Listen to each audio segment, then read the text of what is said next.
स्वामी जी, इस एपिसोड में आपने जो परम तत्व बताया, आत्मा की बात कही, और आप तो एक ही बात करे हैं कि 24 आवर्स उस आत्म तत्व को जो है ध्यान रखो।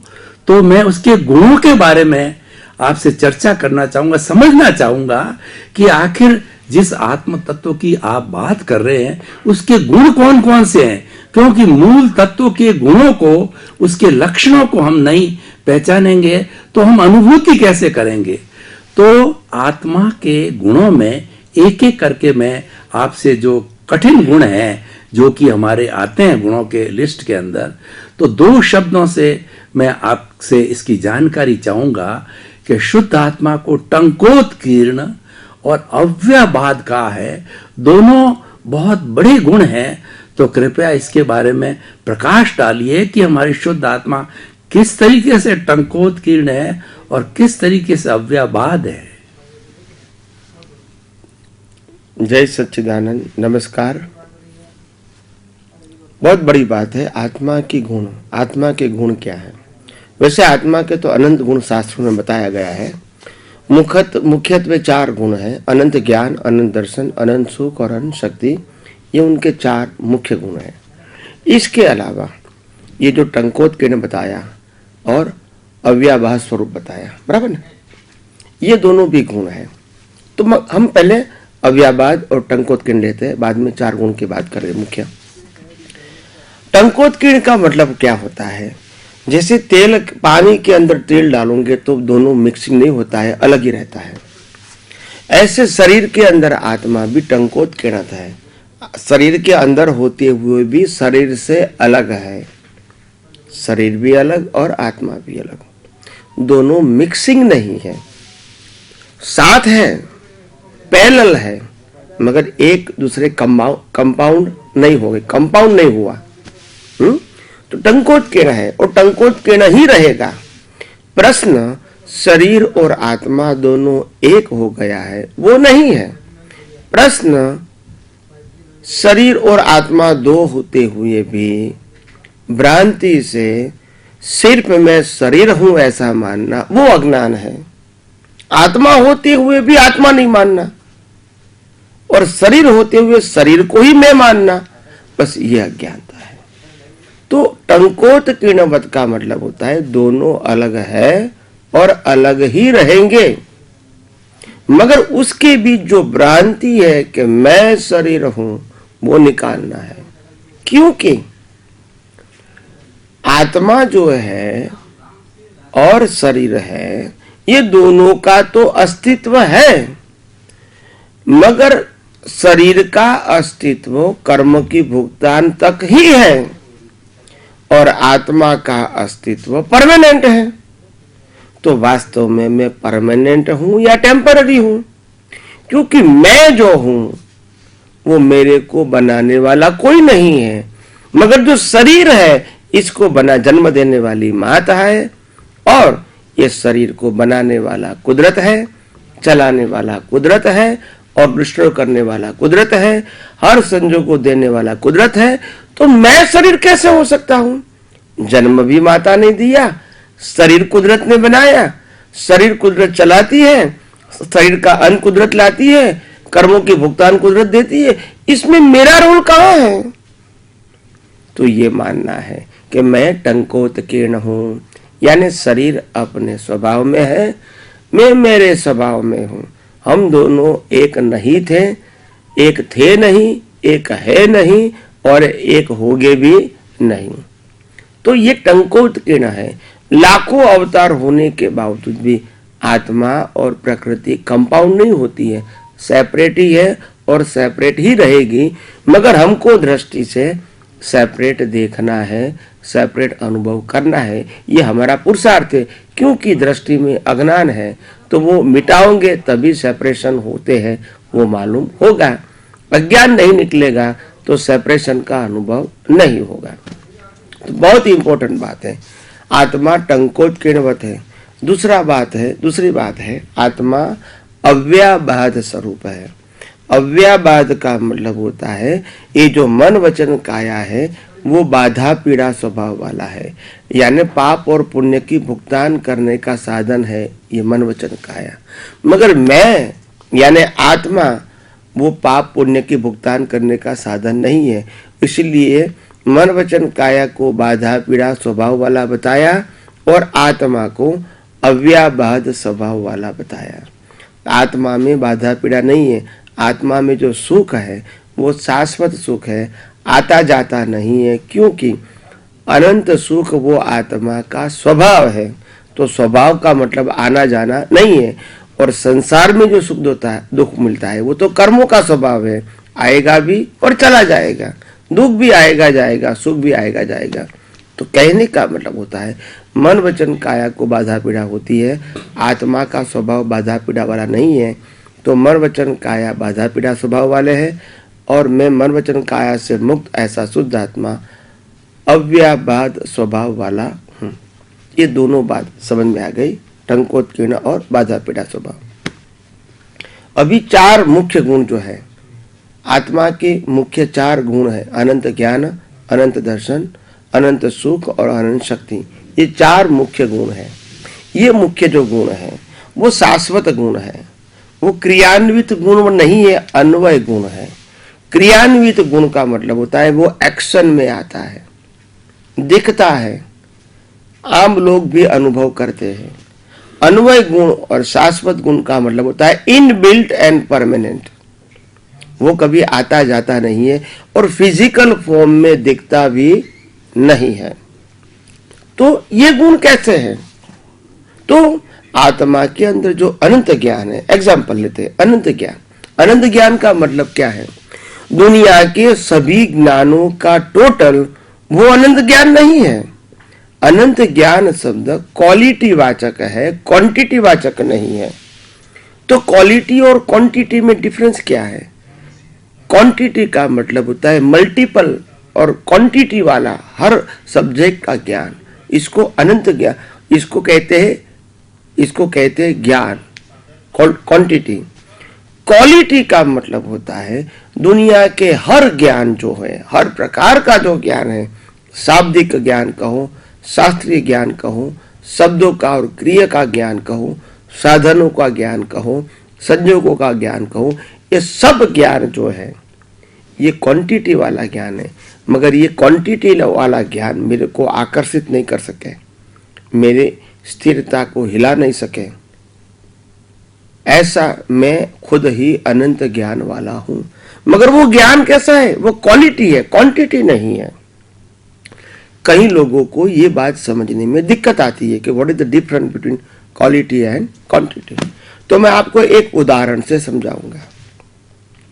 जैसे हम कैमरा होता है, तो कैमरा के अंदर पहले जमाने में रोल आता था कोडक का, वो रोल के अंदर पिक्चर लेते थे।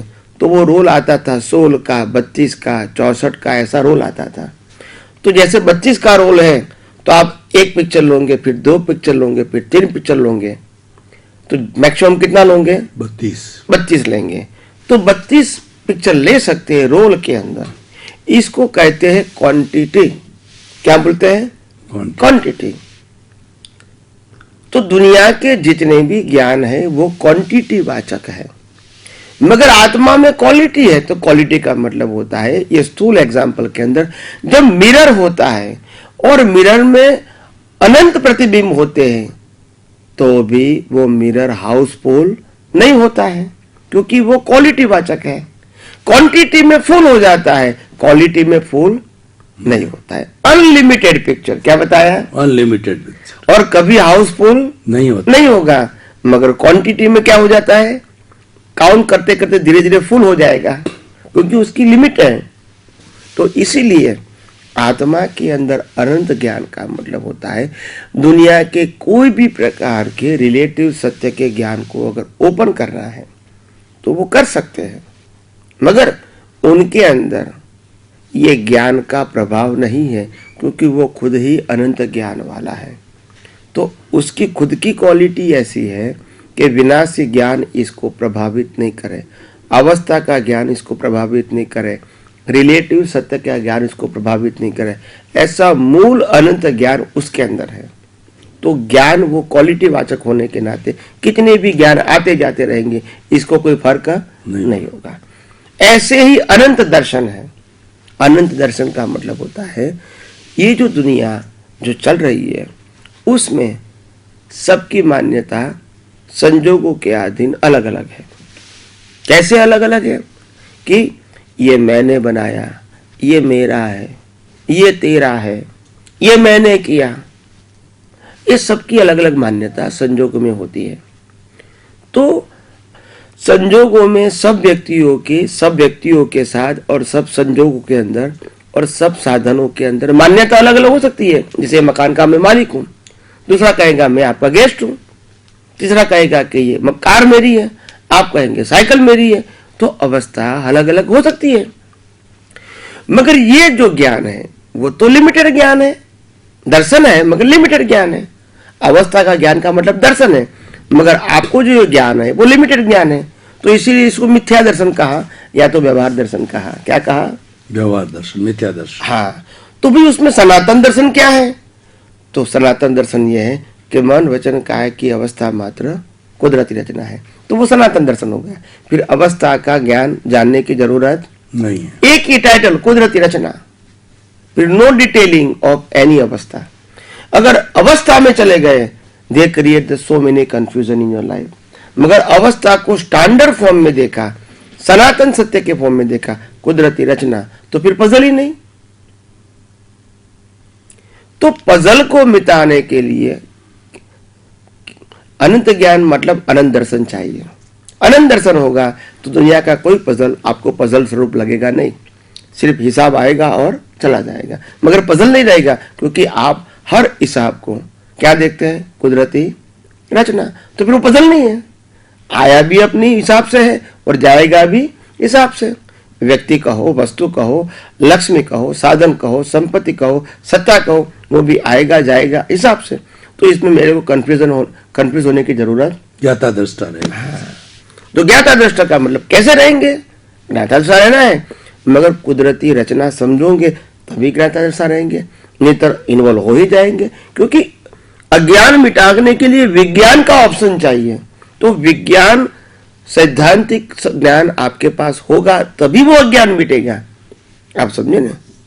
तो ज्ञाता दृष्टा बोलने से ज्ञान ऐसा नहीं होगा, क्योंकि वो ऑप्शन नहीं है। तो ज्ञाता दृष्टा को समझना पड़ेगा कि शुद्ध ज्ञान और शुद्ध दर्शन, मैं कौन हूं वो शुद्ध ज्ञान है, ये मन वचन काया की अवस्था मात्र कुदरती रचना है वो शुद्ध दर्शन है। तो ये दर्शन रहेगा तो अपने आप रिलेटिव दर्शन की अज्ञानता चली जाएगी। हिसाब तो पूरा होगा ही, मगर अज्ञानता निकलेगा। ये आपका मतलब है केवल दर्शन। फिर कहता है कि अनंत ज्ञान अनंत दर्शन, फिर अनंत सुख बोलते हैं। तो हम क्या कहते हैं कि मैं अनंत सुख वाला हूं, मगर मेरा सुख कहां से आता है? आम इंसान का सुख तो 5 इंद्रियों के माध्यम से अवस्था में से आता है, व्यक्ति में से भी आता है, साधन में से भी आता है, अवस्था में से भी आता है, संजोग में से भी आता है। तो वो तो आएगा उनको सुख। मगर मैं कहता हूं कि मैं आत्मा में अनंत सुख है, तो कैसे? वो कहां से आता है? प्रकृति का सुख तो साधन, संपत्ति, संबंध और अवस्था में आता है और मिलता है, अनुभव भी होता है। आत्मा का अनंत सुख कैसा है? तो कहने का मतलब यह है, आत्मा का अनंत सुख अवस्था के रूप में नहीं है, विनाशी के रूप में नहीं है, मान्यता के रूप में भी नहीं है। मेरा जो अनंत सुख है वो मेरा स्वभाव है। मगर स्वभाव के साथ अज्ञानता होने के नाते विनाशी सुख सुख लगता है। अगर मैं स्वभाव में रहूंगा तो विनाशी सुख भी नहीं लगेगा, दुख भी नहीं लगेगा, सिर्फ हिसाब, सिर्फ कुदरती रचना। मगर मैं अविनाशी सुख को, शाश्वत सुख को नहीं मानूंगा और विनाशी अवस्थाओं में जुड़ जाऊंगा तो टेम्पररी सुख दुख का अनुभव होगा। तो ये अज्ञानता की वजह से है। क्या है? अज्ञानता। मगर मेरे अंदर अज्ञानता नहीं है, इसीलिए मैं शाश्वत सुख वाला हूं। मेरी हाजिरी में ही विनाशी सुखों का अनुभव होता है, क्योंकि मैं सुख वाला हूं। मगर मेरी हाजिरी में विनाशी सुख का अनुभव होता है क्योंकि बिलीफ है। मगर वास्तव में मेरे पास शाश्वत सुख है, इसीलिए टेम्परेरी सुख का अनुभव होता है। अगर मैं ही नहीं हूं तो विनाशी सुख का भी अनुभव। जिंदे व्यक्ति को 1 लाख रुपया दोगे तो आनंद होगा, मुर्दे को लाख दोगे तो आनंद नहीं होगा। क्यों नहीं होगा? क्योंकि क्या नहीं है? ही नहीं उसमें आत्मा नहीं आत्मा है, नहीं। बॉडी तो है। तो अगर बॉडी से सुख मिलता है तो बॉडी तो है, मगर आत्मा नहीं है। तो आत्मा नहीं है तो अज्ञान भी नहीं है, और अज्ञान नहीं है तो अज्ञान की अनुभूति भी नहीं है। मगर आत्मा है और अज्ञान है तो अज्ञान की अनुभूति है। आत्मा है, अज्ञान नहीं है तो विज्ञान की अनुभूति है। विज्ञान का मतलब होता है अनंत सुख, अज्ञान का मतलब होता है लौकिक सुख। तो फिर बात आ गई अज्ञान और विज्ञान की। तो ये बात समझना है। तो आत्मा में तो अनंत सुख है। फिर अनंत शक्ति। अनंत शक्ति का मतलब क्वांटिटी नहीं, क्वालिटी। दुनिया की जितनी शक्तियां हैं विनाशी, वो सब टेम्पररी है, आती है और जाती है। मगर आत्मा की जो शक्ति है वो शाश्वत शक्ति है। क्या है? शाश्वत। वो कभी आती जाती नहीं है। मगर जो विनाशी शक्तियों से प्रभावित होते हैं, इनको आत्मा की शक्ति का अनुभव नहीं होगा, क्योंकि उनकी दृष्टि अज्ञानता से जुड़ी हुई है, और अज्ञानता के अंधेरे में आत्मा के अनंत शक्ति का उजाला का अनुभव नहीं होगा। आप समझे ना? तो अज्ञान निकलेगा तभी शाश्वत शक्ति का अनुभव होगा। अज्ञान रहेगा तो टेम्पररी शक्ति का अनुभव होगा। यानी आत्मा के अंदर अनंत ज्ञान, अनंत दर्शन, अनंत सुख, अनंत शक्ति जो है वो क्वालिटी वाचक शब्द है, क्वांटिटी वाचक नहीं है। और दुनिया के हर सुख दुख वो क्वांटिटी वाचक है, क्वालिटी वाचक नहीं है। आता है और चला जाता है। तो इसीलिए आत्मा की जो क्वालिटीज है वो इनबिल्ट है। क्या है? इनबिल्ट है और परमानेंट है, कभी कम ज्यादा नहीं होती है। संसारी सुख दुख है वो मान्यता है, बिलीफ के ऊपर आधारित है और टेम्पररी है, तो कर्म सत्ता के अधीन है। आत्मा का सुख कर्म सत्ता के अधीन नहीं है। ज्ञान, दर्शन, सुख और शक्ति वो कर्म सत्ता के अधीन नहीं है, वो इनबिल्ट नेचर है। क्या है? इनबिल्ट नेचर ऑफ द और सोल। हाँ, तो इसीलिए कहते हैं कि आत्मा की हर शक्तियां जो है वो शाश्वत है, और गुजराती भाषा में उसको कहते हैं अन्वय गुण। अन्वय का मतलब होता है साथ में रहने वाला, इटर्नल। और प्रकृति का जो गुण है, क्वालिटीज है, वो व्यतिरेक है, आता है और जाता है। व्यतिरेक का मतलब टेम्पररी, अन्वय का मतलब होता है परमानेंट, इनबिल्ट, कंसेल। तो कहने का मतलब ये है कि आत्मा की जो अनंत शक्ति है, अनंत सुख है, अनंत ज्ञान है, अनंत दर्शन है, वो इनबिल्ट है, परमानेंट है और स्वाभाविक है। इसको प्राप्त करने के लिए कोई पुरुषार्थ की जरूरत नहीं है, सिर्फ अज्ञान को मिटाना है। अज्ञान ही कर्टेन है। क्या है? कर्टेन। मन वचन काया कर्टेन नहीं है, कर्मों की भुगतान कर्टेन नहीं है, जन्म मरण कर्टेन नहीं है। कर्टेन सिर्फ है इग्नोरेंस। क्या है? इग्नोरेंस, अज्ञान। अज्ञान मिट गया, फिर महावीर को कान में खिला लगाएगा, फिर भी राग द्वेष नहीं हो, क्योंकि राग द्वेष करने वाला नहीं है ना। बंगला, महल, पत्नी सब छोड़ दिया, फिर भी राग द्वेष नहीं हुआ, क्योंकि अज्ञान नहीं है। शरीर चला गया, फिर भी राग द्वेष नहीं, अज्ञान नहीं है। संपत्ति चली गई, फिर भी राग द्वेष नहीं हुआ, अज्ञान नहीं है। यानी हर संसार की जड़ क्या है? अज्ञान। और निकालना क्या है? अज्ञान। अगर मोक्ष में जाना है अज्ञान तो और कोई रास्ता नहीं है। कोई चमत्कार, कृपा, ब्लेसिंग ऐसा नहीं है। सिर्फ अनुभवी ज्ञानी पुरुष का ब्लेसिंग आपको मॉरल सपोर्ट में काम आता है। किसमें आता है? Moral support. वो कोई चमत्कार कर नहीं सकते, क्योंकि उनका मनोचन काया भी कुदरती रचना के अधीन है। महावीर, कृष्ण और राम का भी मनोचन काया कुदरती रचना के अधीन था, मगर उसकी कृपा वो मॉरल सपोर्ट में काम आती है। किसमें आती है? वो भी उदय कर्म के अधीन। दोनों में से कोई स्वतंत्र नहीं है। सिर्फ ये अनुभव होने के नाते उनका जो सपोर्ट मिलता है वो हमको आगे बढ़ने में हेल्पफुल होता है। क्या होता है? हेल्पफुल। इसको मॉरल सपोर्ट बोलते हैं। क्या बोलते हैं? Moral support. वो अवस्था को परिवर्तित नहीं कर सकते।